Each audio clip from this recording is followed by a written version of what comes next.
கடவுளே, இந்த கல்யாணத்தை எப்படியாவது நிப்பாட்டணும். இன்னாருக்கு இன்னாருன்னு எல்லாத்தையும் நடத்தி வைக்கிறது நீதான். வர்ஷினிக்கு ராகவ் தான் புருஷனா வரணும். அத நிறைவேற்றி வை.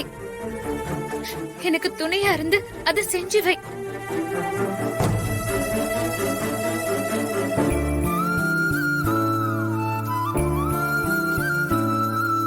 வா.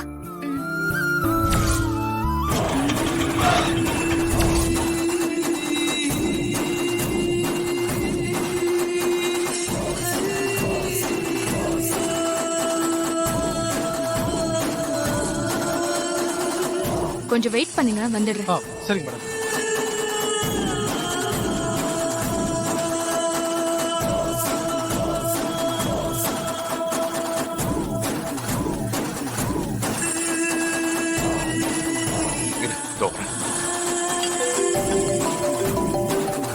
டேய் அசோக், போன் வருது பாரு.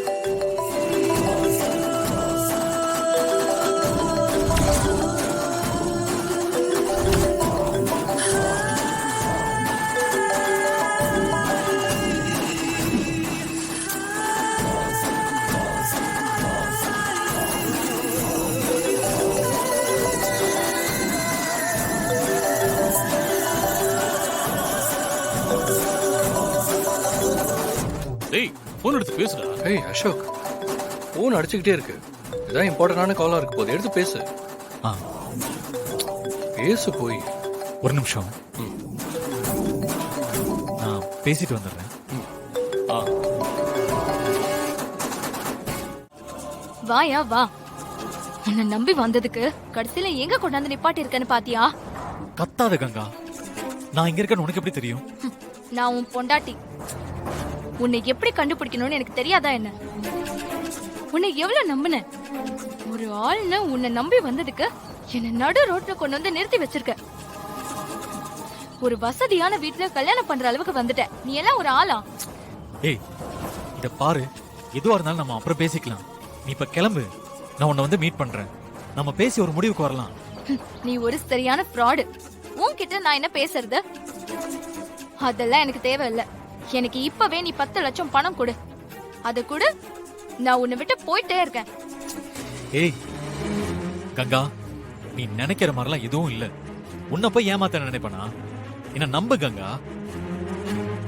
இங்க நடக்கிற எல்லாத்தையும் டீட்டெயிலா நான் உனக்கு அப்புறம் சொல்றேன். இப்ப இங்க இருந்து போ. இங்க பாரு, நீ இப்படிதான் பேசி பேசி ஏமாத்துவ. உன் பேச்ச நான் நம்பர் தான் இல்ல. நான் இப்ப கேட்ட பணத்தை கொடு. நான் இப்பவே இந்த நிமிஷமே இங்க இருந்து போயிடுறேன். திடீர்னு வந்து 10 லட்சம் கேட்டா எப்படி கங்கா? ஹே, உன்கிட்ட நான் ஆர்கியூ பண்றதுக்காக வரல. 10 லட்சம் பணம் கொடு. இல்லனா நீ இருக்கிற வீட்டுக்குள்ள வந்து உன் வண்டவாளம் எல்லாத்தையும் நான் சொல்லிடுவேன். ஏய் ப்ளீஸ் கங்கா, அவ்வளவு பணத்துக்கு நான் எங்க போவேன்? நான் சொல்றத கேளு. உனக்கு ஆதாயம் இல்லாம நீ எதுவும் செய்ய மாட்டேன்னு எனக்கு நல்லாவே தெரியும். உனக்கு கல்யாணம் ஆனதையும் மறைச்சு இன்னொரு பொண்ணை ஏமாத்தி கட்டிக்க போறேனா, அதுக்கு பின்னாடி பணம் இருக்குன்னு எனக்கு தெரியாதா என்ன? நீ இப்போ இருக்கிறது பெரிய கோடீஸ்வர வீடு. நான் கேட்ட பணத்தை கூட நான் போயிட்டே இருக்கேன்.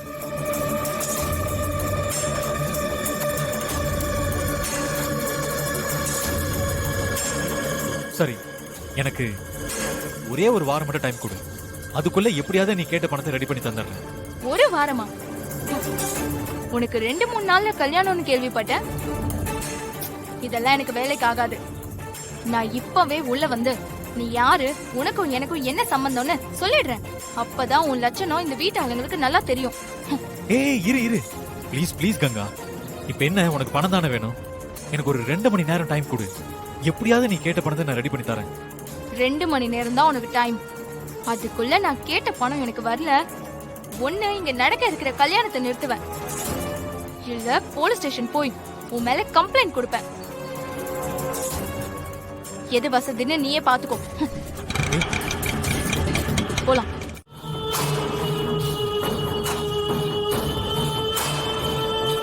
அசோக், வர்ஷினி, 2 பேரும் விழுந்து கும்பிடுங்க.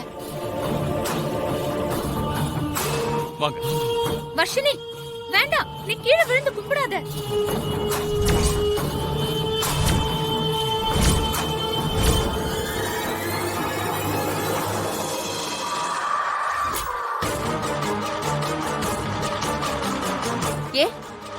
எதுக்கு அவளை விழுந்து கும்பிட வேணாம்னு சொல்ற? இவளுக்கு இதே வேலையா போச்சு. உனக்கு அறிவே இல்ல. எதுக்கு இந்த மாதிரி நல்ல காரியம் நடக்கும்போது தடங்கல் பண்ற? இல்ல, தயவு செஞ்சு யாரும் தப்பா எடுத்துக்காதீங்க. வர்ஷினிக்கு உடம்பு சரியில்லைன்னு டாக்டர் கிட்ட கூட்டிட்டு போனப்போ அவ ரொம்ப வீக்கா இருக்கா, அதனால குனிஞ்சு நிமிந்து எந்த வேலையும் பார்க்க கூடாதுன்னு சொல்லிருக்காங்க. அதனாலதான், வேற எதுவும் இல்ல.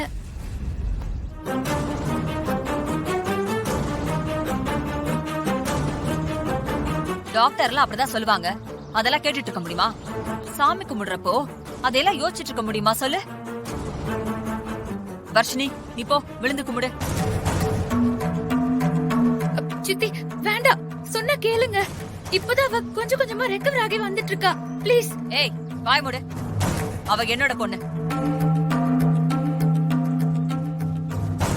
அவளுக்கு எது நல்லது எது கெட்டதுன்னு எனக்கு தெரியாதா? நீ பேசாம இரு.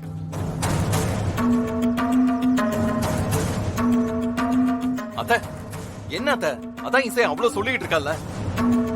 ஏன் சாமி அங்க நின்னு கும்பிட்டா சாமி ஏத்துக்காதா? விழுந்துதான் கும்பிடணுமா என்ன? பரவாயில்ல வர்ஷினி, நீ வந்து நின்னுட்டே சாமி கும்பிடு. என்னடா பேசுற நீ? வர்ஷினி ஒரு தடவை தரையில விழுந்து சாமி கும்பிடுறதுல என்னடா தப்பு? அதுவும் இல்லாம இது கல்யாண காரியம்.